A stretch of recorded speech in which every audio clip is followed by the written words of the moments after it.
Hello all, this is Sanvi Sharma. I welcome you all to my YouTube channel Soulful Journey. आज मैं pick a card reading करने जा रही हूँ जिसका टॉपिक है कि आपके पार्टनर क्यों नहीं आपके पास आ रहे हैं, कौन रोक रहा है आपके पार्टनर को आपके पास आने से, क्या ब्लॉकेजेस हैं उनकी। Let's see that. ठीक है, बहुत क्लियरली डीपली चेक करेंगे कि क्या ब्लॉकेजेस हैं आपके पार्टनर की, और फिर आप उस अकॉर्डिंग अपने रिलेशनशिप के बारे में सोच सकते हैं। तो यहाँ पर दो ऑप्शंस हैं, this is pile number 1, this is pile number 2। इस पाइल की सिलेक्शन को आपको अपने बर्थ डेट के अकॉर्डिंग करना है। आपकी बर्थ डेट कौन सी पाइल में है, आपको वो पाइल चूज करनी है। आपके पार्टनर की बर्थ डेट कौन सी पाइल के अंदर है, इससे इस चीज का कोई मतलब नहीं है, इस रीडिंग का कोई मतलब नहीं है। आपको सिर्फ ये देखना है कि आपका बर्थ डेट कौन सी पाइल में आता है। ठीक है, आप वीडियो को यहाँ पर पॉज कर सकते हैं और अपने बर्थ डेट को चूज कर लीजिए। तो देखते हैं जिन्होंने पाइल नंबर 1 चूज किया है उनके लिए क्या रीडिंग निकल कर आती है। आपके पार्टनर को कौन रोक रहा है आपके पास आने से। Let's see that. Let's see for pile number 1 people जिन्होंने पाइल नंबर 1 चूज किया है, कौन रोक रहा है आपके पार्टनर को आपके पास आने से। कौन रोक रहा है आपके पार्टनर को आपके पास आने से। Divine help us to find the blockages, किस वजह से आपके पार्टनर आप तक नहीं आ पा रहे हैं। Okay, let's see. सो जिन्होंने पाइल नंबर 1 चूज किया है, तो पहला कार्ड आपके लिए है नाइट ऑफ पेंटिकल्स का कार्ड है। The second card for you is the witch का कार्ड है। Okay, the third card for you is 8 of athames का कार्ड है। The other card for you is King of Wands का card है। Okay, what else? और क्या है? 4 of Chalices का कार्ड है। The next card Harvest का कार्ड है। 3 of Athens का कार्ड है। The High Priestess का कार्ड है। And bottom of the deck पर 2 of Athens का कार्ड है। जिन्होंने पाइल नंबर 1 चूज किया है, देखते हैं आपके पार्टनर की क्या ब्लॉकेजेस हैं, कौन रोक रहा है उन्हें आपके पास आने से। देखिए, आपके पार्टनर अपनी स्टेबिलिटी की तरफ बढ़ना चाहते हैं, इसमें कोई डाउट नहीं है, लेकिन नहीं बढ़ पा रहे हैं। वो अपने करियर के बारे में भी सोचते हैं, नहीं बढ़ पा रहे हैं। वो अपनी डायरेक्शन चेंज करने के बारे में भी सोचते हैं, वो नहीं इस चीज को हासिल कर पा रहे हैं। उसका रीजन ये है, जिस थर्ड पार्टी के बीच में आपके पार्टनर ट्रैप्ड हैं, उस थर्ड पार्टी ने आपके पार्टनर को इतने ज्यादा मेस में डाल दिया है कि आपके पार्टनर की सिचुएशन ठीक नहीं हो पा रही है। आपके पार्टनर इफेक्टिव डिसीजन मेकिंग ही नहीं कर सकते हैं। आपके पार्टनर अपने लिए कोई स्टैंड ही नहीं ले सकते हैं। आपके पार्टनर अपने कंट्रोल में नहीं है। उनके खुद के डिसीजंस वो नहीं बना पाएंगे, वो ये डिसीजंस बनाने में असमर्थ हैं। उसका रीजन ये है कि ये जो थर्ड पार्टी है उसने आपके पार्टनर के ऊपर ब्लैक मैजिक जैसी सिचुएशन क्रिएट की हुई है। यहाँ से भी आप देख सकते हैं, यहाँ पर हमारे पास 3 कार्ड्स हैं जो इसी चीज को इंडिकेट कर रहे हैं। अभी ये तीनों कार्ड्स मैं आपको एक्सप्लेन करती हूँ। यहाँ पर जैसे ही आपके पार्टनर कुछ कोशिश करते हैं कि वो निकल जाए सिचुएशन से, वो आपके पास ना आकर अपने करियर को स्टेबल कर लें, उसमें इस थर्ड पार्टी को बहुत प्रॉब्लम होती है। और ये थर्ड पार्टी जो भी इफेक्टिव डेज होते हैं, जैसे कि नो मून का दिन होता है, ठीक है, फुल मून का दिन होता है, उस पर कुछ ऐसे ब्लैक मैजिक वाली सिचुएशन क्रिएट करती है या करवाती है। मतलब करवाती का मतलब ये नहीं है कि ये एक लेडी ही है, इट इज थर्ड पार्टी की बात कर रही हूँ, कोई मेल फीमेल कोई भी हो सकता है, ठीक है, जो ये चीज करता है और उसकी वजह से आपके पार्टनर दोबारा उसी सिचुएशन में पहुंच जाते हैं। आपके पार्टनर बीच में, पूरे मंथ के बीच में आई थिंक 10 डेज शायद थोड़ा थोड़ा अपने होश में होते हैं, अदरवाइज वो इसी सिचुएशन को बार बार फेस कर रहे होते हैं। ओके, ये उनकी सबसे बड़ी ब्लॉकेज है। The other thing is that आपके पार्टनर को ऐसा नहीं है कि उन्हें महसूस नहीं होता है।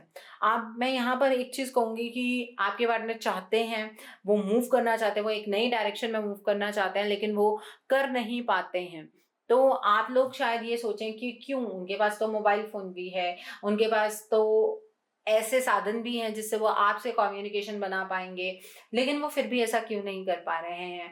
मैंने जब पर्सनल रीडिंग्स किए हैं तो वहाँ पर मैंने ऐसे लोगों को देखा है जो आके बताते हैं कि मैम हमारे पार्टनर सामने से आते हैं, रोते हैं, लेकिन वो कोई डिसीजन नहीं बना पाते। ये वही परिस्थिति है। यहाँ पर आपके पार्टनर घिरे हुए हैं, उन्हें महसूस होता है। आपके पार्टनर रियलाइज़ करते हैं कि उनके आस-पास नेगेटिविटी है, लेकिन देख कुछ नहीं पाते हैं। जब भी ऐसी कोई सिचुएशन आती है कि आपके पार्टनर एक स्टेप ले लें इस थर्ड पार्टी से बाहर, तो आपके पार्टनर दोबारा से इसी सिचुएशन में फँस जाते हैं। आपके पार्टनर कोई भी इफेक्टिव डिसीजन नहीं बना पाते हैं, ठीक है? वो बंधे हुए हैं, वो दूसरे की हाथ की कठपुतली हैं, वो नहीं काम कर पाएँगे, वो नहीं कोई एक्शन ले पाएँगे, ठीक है? तो ये उनकी सबसे बड़ी ब्लॉकेज है यहाँ पर। The other card for you is king of wands का कार्ड है। आपके पार्टनर एक नई डायरेक्शन में मूव करना चाहते हैं, आपके पार्टनर के अंदर मेच्योरिटी डेवलप हुई है, वो नई डायरेक्शन ऐसी चाहते हैं जहां पर वो सुख शांति से रह पाएं। मैं ये नहीं कहूँगी कि वो इमोशनल डायरेक्शन हो सकती है, वो आपकी तरफ को मूव करना चाहते हैं, बट वो इस थर्ड पार्टी से बाहर निकलने की कोशिश करना चाहते हैं, लेकिन उन्हें ऐसी कोई डायरेक्शन मिलती नहीं है। मिलती भी है तो ये थर्ड पार्टी उनको एंटर नहीं करने देती है और इस वजह से आपके पार्टनर उसी परिस्थिति में फँसे हुए रह जाते हैं, ठीक है? आपके पार्टनर अंदर से इतने ज़्यादा परेशान हैं कि अगर वो चाहें कि वो इस सिचुएशन से निकल जाएँ और उन्हें कोई अपॉर्च्युनिटी मिले भी, तो वो इस अपॉर्च्युनिटी को ग्रैब नहीं कर पाते हैं। आपके पार्टनर जो भी गाइडेंस उन्हें मिलती है, वो उसे भी ग्रैब नहीं कर पाते हैं। आपके पार्टनर की जो अंदर की परिस्थिति है, जो इमोशनल साइड है, वो बहुत ही ज़्यादा खराब हो चुकी है। वो अंदर से बहुत ही ज़्यादा सैड है। आपके पार्टनर एंग्ज़ायटी, डिप्रेशन जैसी एनर्जीज़ में भी हैं। वो उस वक़्त के बारे में सोचते हैं जब आपने उन्हें अपनी लाइफ़ में रहने का प्रपोज़ल दिया, आपने उनसे रिक्वेस्ट की और वो तब भी आपको इग्नोर करके इस थर्ड पार्टी के साथ चल पड़े। आपके पार्टनर को उस वक़्त की, उस मोमेंट की बहुत ज़्यादा रियलाइज़ेशन होती है, ओके? और आपके पार्टनर सोचते हैं कि उनकी ज़िंदगी के अंदर कब ये अबंडेंस होगी, कब सुख शांति की ज़िंदगी वो जिएँगे। वो ये नहीं सोचते हैं कि वो ज़िंदगी आपके साथ जिएँगे। वो अपनी ज़िंदगी में सुख शांति का अनुभव करना चाहते हैं, वो अनुभव वो नहीं कर पा रहे हैं क्योंकि परिस्थितियाँ उनके हक में नहीं हैं। वो बहुत ही ज़्यादा पेन में हैं, इस पेन को वो बयान नहीं कर सकते और इस पेन को जब वो बता ही नहीं सकते हैं, तो इसके ऊपर काम क्या करेंगे उन्हें खुद समझ नहीं आ रहा है। वो अपनी ज़िंदगी में कहाँ आकर फँस गए हैं, इस चीज़ की रियलाइज़ेशन आपके पार्टनर को हो रही है कि क्यों उन्होंने एक स्टेप ऐसा लिया, जिसकी वजह से आज उनकी ज़िंदगी इतनी बुरी तरह से स्टक हो गई है, वो फँस चुके हैं, वो इस परिस्थिति से चाहकर भी बाहर नहीं निकल पा रहे हैं, हाथ-पाँव मारते हैं लेकिन हालात फिर वहीं के वहीं आ जाते हैं। आपके पार्टनर अपने आप को अबंडेंस की एनर्जीज़ में लेकर जाना चाहते हैं, आपके पार्टनर हार्ट ब्रेक की सिचुएशन से गुज़र रहे हैं। जिस तरह का हार्ट ब्रेक उन्होंने अपनी लाइफ़ के अंदर एक्सपीरियंस किया, वो सोच रहे हैं कि जब आप उस पेन से गुज़रे होंगे तो वो पेन किस तरह की पेन होगी, ठीक है? तो आपके पार्टनर उस पेन से गुज़र रहे हैं जो आपने तब महसूस की थी जब आपके पार्टनर आपको छोड़कर आगे बढ़ गए थे, ओके? तो आपके पार्टनर बहुत ही ज़्यादा पेनफुल सिचुएशन में हैं, वो बहुत ज़्यादा फ्रस्ट्रेटेड हैं, उन्हें समझ नहीं आ रहा है कि ज़िंदगी उन्हें कौन-सा मोड़ दिखाने वाली है, आगे उनकी ज़िंदगी में क्या होने जा रहा है, उन्हें इस बात की भी समझ नहीं है। आपके partner go with the flow की एनर्जी के साथ चल रहे हैं, उसका सबसे बड़ा रीज़न ये है कि आपके पार्टनर को इस चीज़ की रियलाइज़ेशन है कि कोई ना कोई चीज़ ऐसी ज़रूर होती है, जिसकी वजह से उनका ये साइकिल ख़त्म ही नहीं हो पा रहा है। लेकिन वो चीज़ क्या है, उस बारे में वो पता नहीं लगा पा रहे हैं। आपके पार्टनर को इस थर्ड पार्टी के ऊपर कभी ना कभी शक तो होता है, लेकिन उनकी एनर्जीज मून की तरह फ्लक्चुएट होती रहती हैं। आपके पार्टनर इस टाइम पर इतने ज़्यादा ऐसे हो गए हैं कि उन्हें ये बात समझ नहीं आ रही है कि वो अपनी ज़िंदगी का बैलेंस किस तरह से मेंटेन करें। उनकी ज़िंदगी में जो कुछ भी हो रहा है वो बहुत ही ज़्यादा मिस्टेरिकल हो रहा है। वो इस चीज़ को समझ पा रहे हैं कि चीज़ें बहुत ही ज़्यादा मिस्टेरिकल चल रही हैं, लेकिन इस चीज़ का समाधान क्या है वो आपके पार्टनर नहीं जानते हैं, और ये उनकी सबसे बड़ी ब्लॉकेज है। यहाँ पर थर्ड पार्टी उनकी सबसे बड़ी ब्लॉकेज है। ये ब्लैक मैजिक की एनर्जी उनकी सबसे बड़ी ब्लॉकेज है।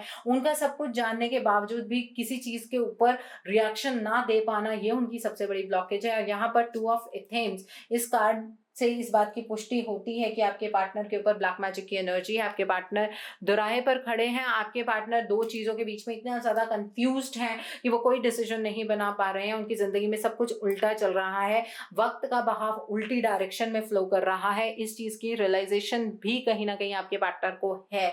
सब कुछ इतना रियलाइज करने के बाद भी ना कोई एक्शन ले पाना, ये आप समझ सकते हैं कि ये क्यों हो रहा है। ये ब्लैक मैजिक इफेक्ट है।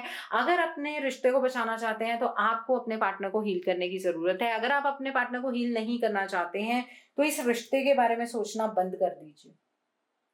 आपके पार्टनर इस तरह से तो कम से कम आपके पास वापस नहीं आने वाले हैं, ठीक है। यहाँ पर आपके इनपुट जरूरी है। दो लोगों का साथ रहने का मतलब क्या होता है? दो लोगों का साथ रहने का मतलब ये होता है, अगर एक इंसान डाउनफॉल में है तो दूसरा इंसान उसे वहां से बाहर निकाल सके, अगर प्यार सच्चा है। अगर आपको ये लगता है कि नहीं, अगर दूसरा इंसान मेरी बात सुन ही नहीं रहा है, हीलिंग के लिए किसी को कुछ सुनाने की जरूरत नहीं होती है। और यहाँ पर आप खुद ब खुद उनको हील करने की ट्राई भी मत कीजिएगा। ये इफेक्ट आपके ऊपर भी आ सकता है। यहाँ पर आपको प्रोफेशनल गाइडेंस की ज़रूरत है। आपको अपने पार्टनर की हीलिंग करवाने की ज़रूरत है। अगर आप ये हेल्प चाहते हैं तो आप मुझे भी कंसल्ट कर सकते हैं, नहीं तो आपकी मर्जी है, आप जिसको भी कंसल्ट करना चाहें आप कंसल्ट कर सकते हैं। आपको यहाँ पर अपने पार्टनर को इस सिचुएशन से निकालना है। लेकिन अगर मेरे केस में बात करेंगे तो यहाँ पर आपके पार्टनर की पहले रीडिंग होगी, उनकी पर्सनल ब्लॉकेजेस होंगी, मतलब कौन कर रहा है, कैसे कर रहा है, वो सारी चीजें देखेंगे और उसके बाद उसमें हीलिंग का प्रोसेस करेंगे और तब आपके पार्टनर इस सिचुएशन से बाहर आ पाएंगे, ठीक है। और ऐसा कभी भी नहीं होता। आप हीलिंग का पार्ट 1 देखिए, पार्ट 2 देखिए, वहां पर आपको पता लगेगा कि जब हम एक बार एनर्जी को चैनलाइज कर देते हैं तो एनर्जी आज नहीं तो कल अपने आप एक सूदिंग मोड पर आ जाती है। यहाँ पर एनर्जी गलत डायरेक्शन में चैनलाइज हुई है, तभी तो आप दोनों के बीच में इस तरह के डिफरेंसेस आए हैं। Okay, so let's take out some messages from your person soul. क्या कहना चाहते हैं आपके पार्टनर आपसे, देखते हैं आपके पार्टनर के कुछ मैसेजेस आपके लिए।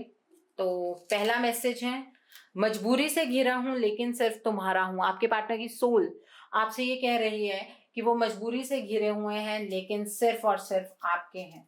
What else, we will get through this. आपके पार्टनर को भी विश्वास है कि आप दोनों इस परिस्थिति से निकल जाएंगे। What else, I will call you soon. आपके पार्टनर आपसे बहुत जल्द बात करना चाहते हैं। Okay, what else, I am sorry. आपके पार्टनर को अपनी गलती का एहसास हो रहा है, वो हार्ट ब्रेक सिचुएशन में है, डेफिनेटली उनको अपनी गलती का एहसास हो रहा है। व्हाट एल्स, मैं बदल रहा हूं वो भी अच्छे के लिए। आपके पार्टनर अपनी तरफ से एफर्ट्स लगाते हैं, उन्हें लग रहा है कि वो चेंज हो रहे हैं और वो भी अच्छे के लिए बदल रहे हैं। The next message for you is, मैं बहुत दर्द में हूं, कुछ समझ नहीं आ रहा है। अब रियलाइज हो रहा है कि आपको कि आपके पार्टनर किस पेन से गुजर रहे हैं। उन वो बहुत ही ज्यादा पेन में है। इस पेन को अगर आप फील नहीं कर सकते हैं तो आप अपने पार्टनर से प्यार ही नहीं करते हैं। तुमसे दूर कभी नहीं होऊंगा, ये कोई जेंडर वाइज मैसेज नहीं है। आपके पार्टनर आपसे ये कहना चाहते हैं कि वो आपसे कभी दूर नहीं होंगे, चाहे वो एक मेल है फीमेल है आपके पार्टनर, पर वो आपसे दूर नहीं होना चाहते हैं। Karma is coming back to me. आपके पार्टनर को रियलाइज हो रहा है कि उन्होंने आपके साथ गलत किया है और इस वजह से उनके साथ भी गलत हो रहा है। व्हाट एल्स, और क्या कहना चाहते हैं, my life turn hello without you. Definitely आपके पार्टनर को रियलाइजेशन हो रही है कि उनकी जिंदगी नर्क बन गई है आपके बिना। ओके, व्हाट एल्स, और क्या कहना चाहते हैं आपके पार्टनर आपसे, बहुत मुश्किल है तुम्हारे बिना जीना। आपके पार्टनर आपसे ये कह रहे हैं कि उनसे आपके बिना नहीं रहा जा रहा है, वो आपके बिना नहीं जी पा रहे हैं।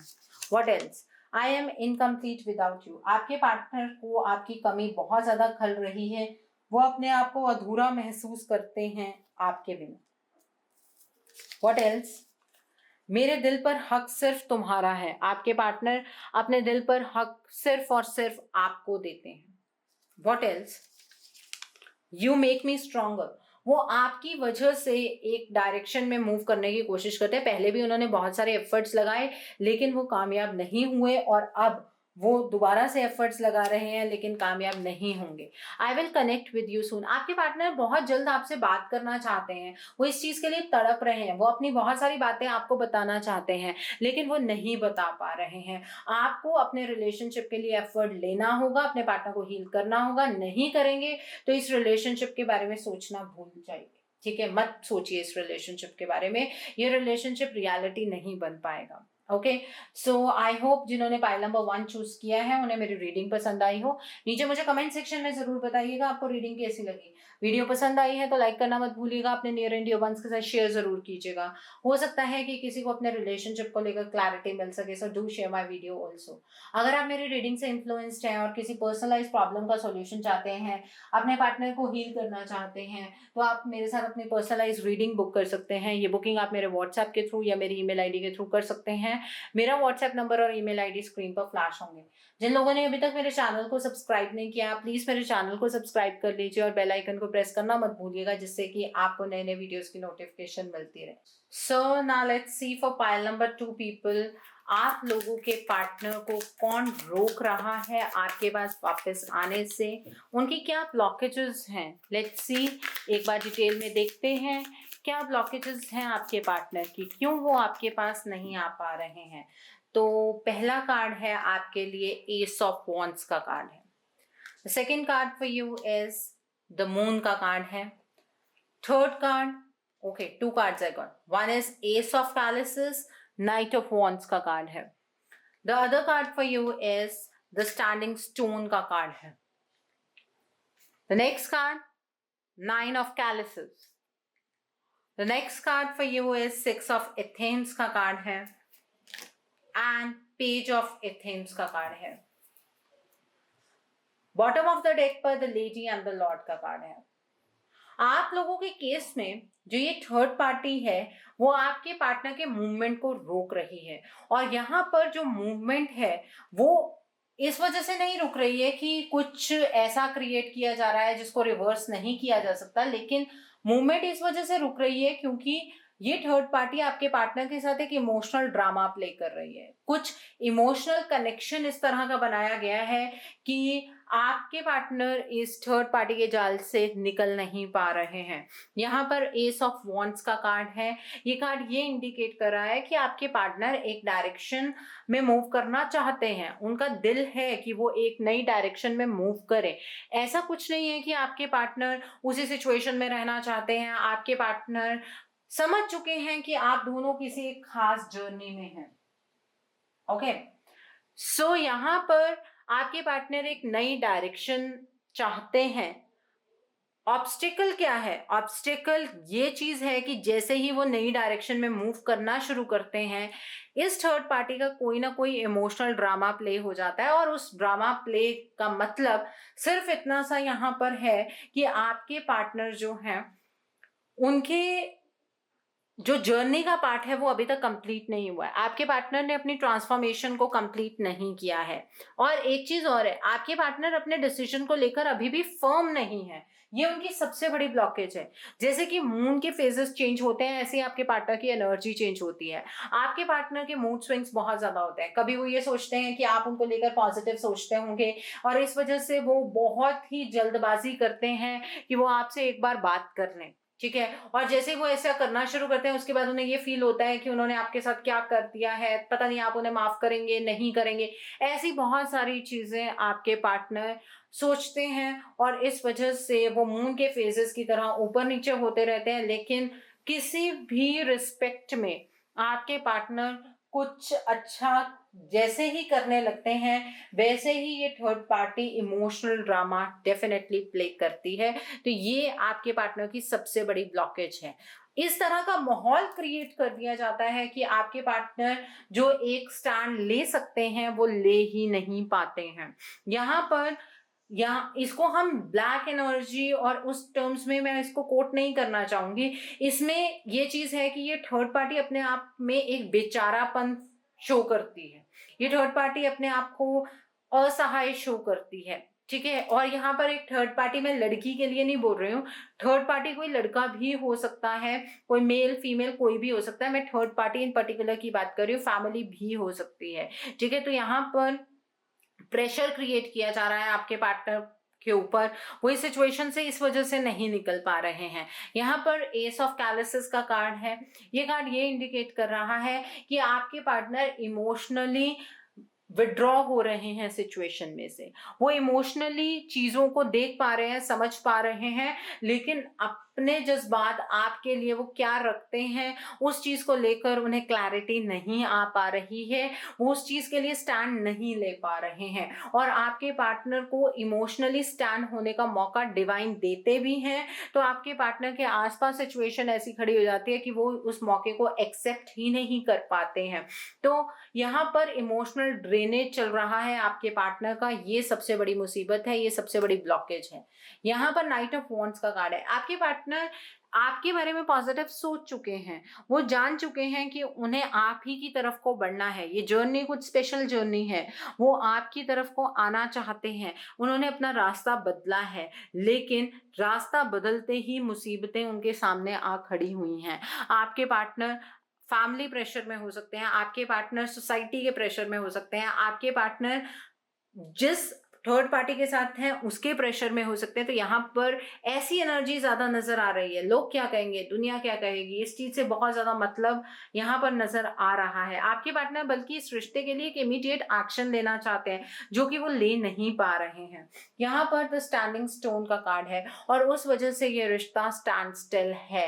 आपके पार्टनर आगे की तरफ को एक कदम बढ़ाते हैं तो ये थर्ड पार्टी उन्हें 2 कदम पीछे की तरफ को खींचती है। इस वजह से ये रिश्ता इसी तरह से अटका हुआ है, इसी वजह से ये रिश्ता यहीं का यहीं रुका हुआ है। इस रिश्ते में कोई भी फॉरवर्ड मूवमेंट नहीं हो रही है, ये स्टैंड स्टिल रिश्ता है। आप शायद मेरी इस बात से एग्री भी नहीं करेंगे कि आपके पार्टनर कुछ एफर्ट्स लेते हैं, नहीं, ये चीज सच है कि आपके पार्टनर एफर्ट्स लेते हैं, लेकिन वो एफर्ट्स न्यूट्रलाइज हो जाते हैं इस थर्ड पार्टी के जरिए, ठीक है। अभी तक यहाँ पर अगर मैं ब्लॉकेज कहूँ तो आपके पार्टनर के ऊपर ये ब्लॉकेज अभी इमोशनली हो रही है, इसमें नेगेटिव एनर्जीज का ज्यादा कुछ इन्फ्लुएंस नजर नहीं आ रहा है। और अगर ये इन्फ्लुएंस क्रिएट भी किया जा रहा है तो आपके पार्टनर के ऊपर उस तरह से असर नहीं हो रहा है इस चीज का, लेकिन उनके चक्रास में ब्लॉकेज बहुत क्लियरली नजर आ रही है। चक्रास की ब्लॉकेज है, यहाँ पर थर्ड पार्टी जो ड्रामा प्ले कर रही है उसकी इतनी ब्लॉकेज नहीं है जितनी की चक्रास की ब्लॉकेज है। और चक्रास में अगर मैं बेस चक्रा की बात करूँ, सेक्रल की बात करूँ, सोलर प्लेक्सस की बात करूं तो वो ज्यादा ब्लॉकेज है यहाँ पर, ओके। और 9 ऑफ कैलिसेस का कार्ड है, आपके पार्टनर एक्चुअली परिस्थितियों से अब भागना चाहते हैं, ये उनकी ब्लॉकेज है। चीजों को फेस करना होता है, भागना नहीं है, वो अपने आप को इमोशनली सेटिस्फाई फील करवाना चाहते हैं, ठीक है। सिचुएशन से खुद ब खुद इमोशनली विड्रॉन होकर वो खुद की इमोशनल सेटिस्फेक्शन के बारे में सोच रहे हैं, जो कि एक पॉइंट पर गलत है, ठीक है। आपके पार्टनर इमोशनली खुद को सेटिस्फाई ऐसे नहीं कर पाएंगे, चीजों से भागा नहीं जा सकता। आपके पार्टनर इस सिचुएशन से भागना चाहते हैं, वो इस सिचुएशन पे काम नहीं करना चाहते हैं, बल्कि वो इस सिचुएशन से इतना ज्यादा विड्रॉ हो गए हैं कि वो चाहते हैं कि बस ये आंखें बंद करें और वो सिचुएशन खत्म हो जाए। ऐसा नहीं है, इस सिचुएशन के ऊपर काम करना होगा, ठीक है। और कभी वो ये सोचते हैं कि अभी इस चैप्टर को बिना क्लोज किए वो आपकी तरफ को आ जाए, लेकिन फिर वो ये सोचते हैं कि आप उन्हें मिस इंटरप्रेट करेंगे, आप उनके जज्बातों को नहीं समझेंगे, आप उनकी फीलिंग्स को नहीं समझेंगे, वो जो कहना चाहेंगे आप उसका गलत मतलब निकालेंगे। आपके पार्टनर खुद ब खुद उधेड़बुन में लगे हुए हैं, ये उनकी सबसे बड़ी ब्लॉकेज है। आपके पार्टनर खुद ही सोचते हैं, खुद ही उस चीज का जवाब देते हैं, ये उनकी सबसे बड़ी ब्लॉकेज है। आपके पार्टनर बिल्कुल भी इस चीज को मानने के लिए तैयार नहीं है कि उन्हें इस परिस्थिति को सॉल्व कर कर निकलना है, क्योंकि उन्होंने बहुत बार ट्राई किया, लेकिन वो इन सारी चीजों में किसी कंक्लूजन पर आ नहीं पाए हैं, ठीक है। आपके पार्टनर ने बहुत कोशिश की है कि वो सारे ब्लॉकेजेस को निकाल कर एक एफर्ट लें और आपकी तरफ को बढ़ें, लेकिन उन्हें पता नहीं लगता है कि कैसे क्या ऐसी सिचुएशन होती है कि वो दोबारा से ट्रैप हो जाते हैं। लेकिन एक इमोशनल अफेक्शन वाली एनर्जीज थर्ड पार्टी के साथ आपके पार्टनर शेयर करते हैं, वो उनकी जर्नी का पार्ट है, यही तो चीज उन्हें ट्रिगर देती है। और आपने भी तो अपनी ट्रांसफॉर्मेशन जर्नी गो थ्रू किया, आपको भी पता है कि किस तरह के ट्रिगर मिलते हैं। आपके पार्टनर ने आपके साथ इतना बुरा किया, लेकिन आज भी आप अपने पार्टनर के साथ कहीं ना कहीं इमोशनली अटैच होते हैं। उसका रीजन ही ये चीज है क्योंकि आपके पार्टनर आपके साथ इमोशनली अटैच हुए या नहीं हुए, लेकिन आप अपने पार्टनर के साथ इमोशनली अटैच थे। द सेम वे ये जो थर्ड पार्टी आपके पार्टनर के साथ इमोशनली अटैच हुई या नहीं हुई, लेकिन आपके पार्टनर कहीं ना कहीं इमोशनली अटैच इस थर्ड पार्टी से डेफिनेटली हो गए हैं। ठीक है, तो यहां पर जो एनर्जी नजर आ रही है वो सेल्फ ब्लॉकेजेस की एनर्जी है। यहां पर जो एनर्जी है वो ब्लैक मैजिक या उस तरह वाली एनर्जी नहीं है। यहां पर जो एनर्जी चक्रास की एनर्जीज की ब्लॉकेजेस हैं। ठीक है, और इस एनर्जी को आपके पार्टनर भी खुद ब खुद सही कर सकते हैं, आप उन तक एनर्जी ट्रांसफर कर सकते हैं। अपने पार्टनर की तरफ को एनर्जी अगर आप प्रोजेक्ट करते हैं तो उनके चक्रास में हीलिंग हो सकती है, आप मैनिफेस्टेशन ट्राई कर सकते हैं। लेकिन अगर आपके खुद के चक्रास भी बैलेंस पे नहीं है तो वो एनर्जी रिजल्ट नहीं करेगी। तो आपके पार्टनर को जो चीजें रोक रही हैं, जो उनकी सबसे बड़ी ब्लॉकेज है, वो ये है कि आपके पार्टनर खुद ब खुद इस स्थिति को सॉल्व ना करके इससे भागने की कोशिश कर रहे हैं। बेसिक प्रॉब्लम ये है, भागने से कुछ भी नहीं हासिल होने वाला है। तो अब देखते हैं आपके पार्टनर की सोल से कुछ मैसेजेस आपके लिए, आपके पार्टनर क्या कहना चाहते हैं आपसे। ओके, तो पहला मैसेज उनका है, you are my true love. आपके पार्टनर को रियलाइज हो रहा है कि आप ही उनका सच्चा प्यार है। What else, true love knows no distance. आपके पार्टनर आपसे कहना चाहते हैं सच्चे प्यार में दूरियां कोई मायने नहीं रखती हैं। व्हाट एल्स, प्यार तो सिर्फ तुमसे ही है। आपके पार्टनर आपसे ये कहना चाहते हैं कि चाहे वो इस थर्ड पार्टी सिचुएशन में हैं, लेकिन वो प्यार तो सिर्फ आपसे ही करते हैं। हम दोनों के बीच कोई नहीं आ सकता। आपके पार्टनर कह रहे हैं आपसे कि आप दोनों के बीच में अब कोई भी नहीं आ सकता। We are perfect for each other.